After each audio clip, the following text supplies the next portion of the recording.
Hello guys, the Critical German here and welcome to Is It Worth It? Today we take a quick look at the anime The Case Study of Vanitas and I will answer the question if the anime is worth watching for you or not.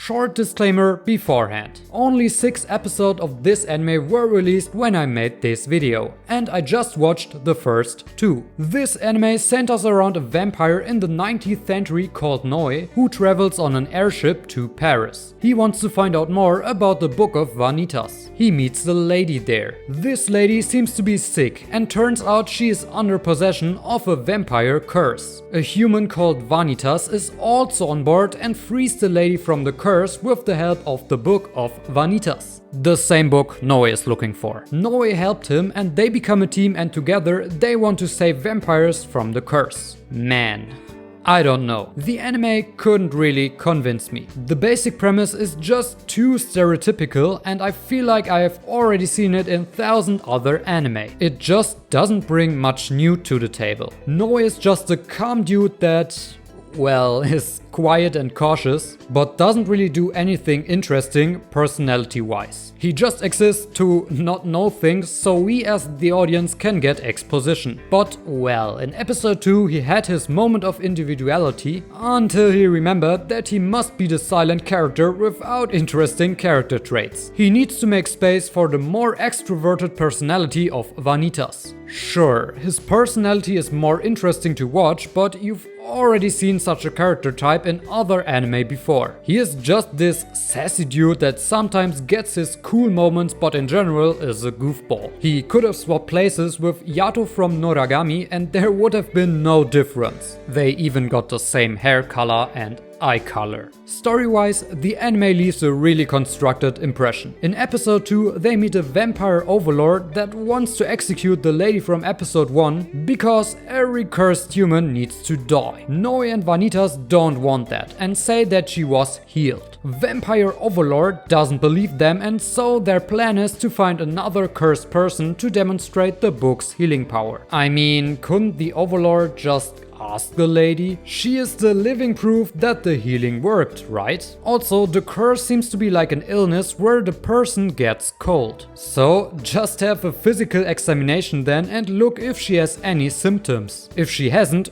she has no curse. Simple. Instead, we get a forced, intense situation and coincidentally, the mains meet 2 other characters that will play an important role in the story for sure. Ha, what a lucky coincidence. Same as when Noe immediately met the wielder of the book. Anyway, the side quest storytelling is just totally boring. Yeah, they need to do this in order to get this. I mean, sure, it can work when done properly, but the reason here is just dumb. The guy doesn't believe them and because of that simple thing they need to do it. Not the best way to tell a story. It should feel more natural. But the worst part of the show is that they switch to this annoying chibi faces when the characters do something funny. I know, a lot of anime out there do this, but that doesn't mean that I need to like it. I think it's just ugly and it breaks illusion. You have a normal art style and suddenly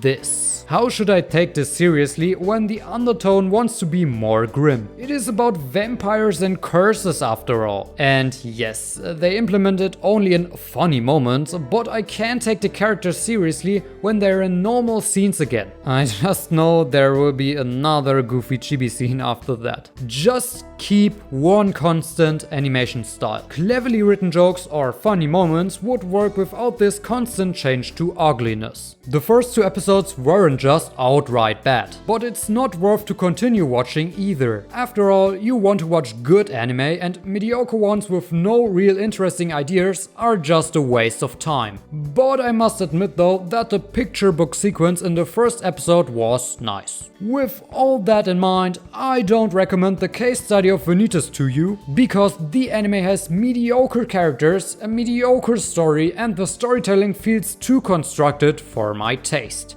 That was my short opinion on the anime. What do you guys think? Do you agree or disagree with me? Let me know in the comments down below. If you think my content is geil, leave a like and subscribe. My fantastic end card will do the rest of the job. I'm leaving now. Tschüss, macht's gut.